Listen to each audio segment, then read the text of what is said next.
Pessoal, sobre a aula passada, sobre o conto, eu vou explicar para vocês aqui, tá? Rapidinho.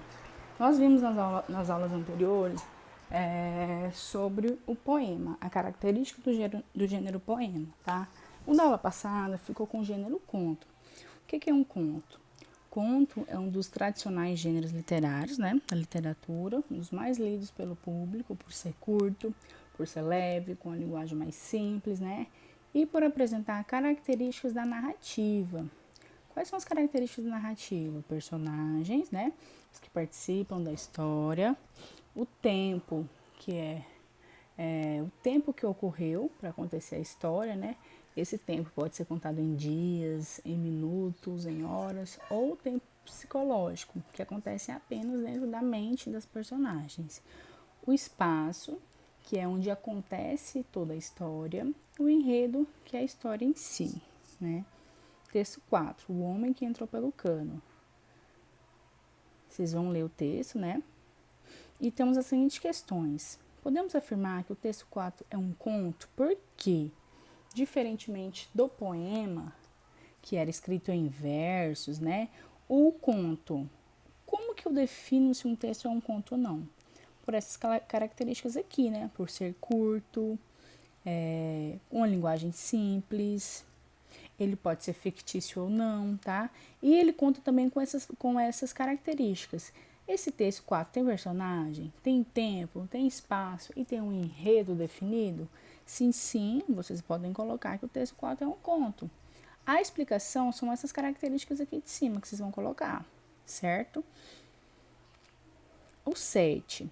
A partir da leitura e análise dos textos 1, 2 e 3, que são os textos das aulas passadas, né? Que são os poemas, nós podemos afirmar que a diferença entre o gênero conto e poema, vamos analisar, né? Com as outras atividades.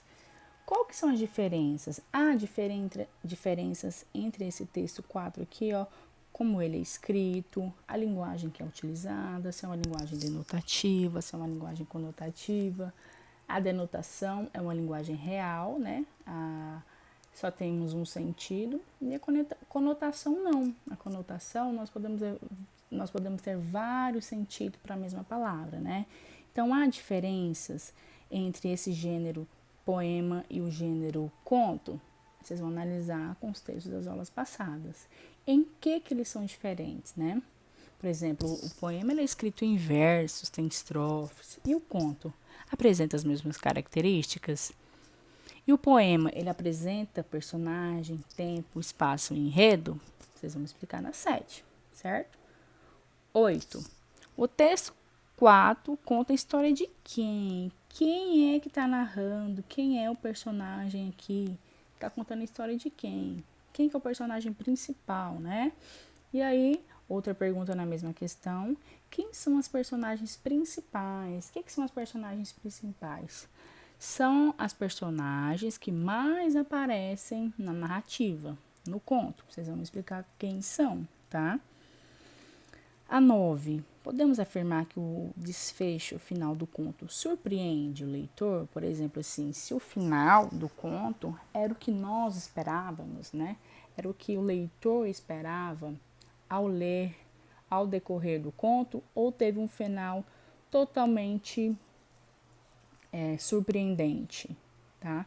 Isso que vocês vão explicar na 9, né? Se o desfecho foi surpreendente ou não, ou foi óbvio de acordo com o que foi narrado no texto. Aí vocês vão explicar por quê, se ele foi surpreendente, por quê e se não foi também, tá? Aí a 10, vocês vão escrever um pequeno conto, né? Como nós vimos aqui em cima, o conto são textos pequenos. Nesse conto aqui temos apenas um parágrafo que conta uma única história, né? Então, a história do conto, ela não é uma história difícil, complexa, né? Ela pode ser também ficcional ou não. Eu posso inventar uma história, né? Criar uma história, ou eu posso contar algo que aconteceu.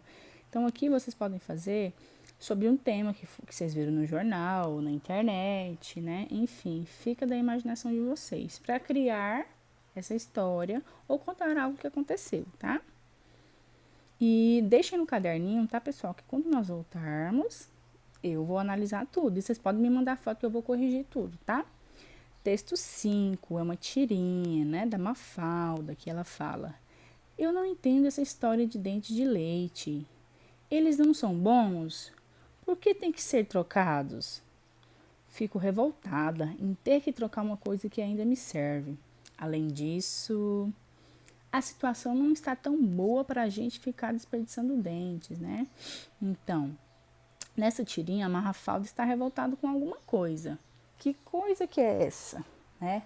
Com o que ela está revoltada? E por quê? Por que que esse motivo causa tanta revolta na Mafalda? Vocês vão colocar, tá? E a 12 é do emprego das reticências. O que são as reticências? São esses pontinhos, né? Esses 3 pontinhos no final da frase. Vocês vão me dizer qual que é o sentido que elas tiveram. Por que que elas foram empregadas, né? Fico revoltada em ter que trocar uma coisa que ainda me serve. Além disso, né? Continuando o quarto quadrinho. A situação não está tão boa para a gente ficar desperdiçando dentes. Vocês vão me dizer para que as reticências foram empregadas. Qual que é o sentido do autor aqui, tá? Qualquer dúvida, pessoal, é só me perguntarem, tá? Esse texto é bem tranquilo, essas atividades, e são correspondentes à semana passada.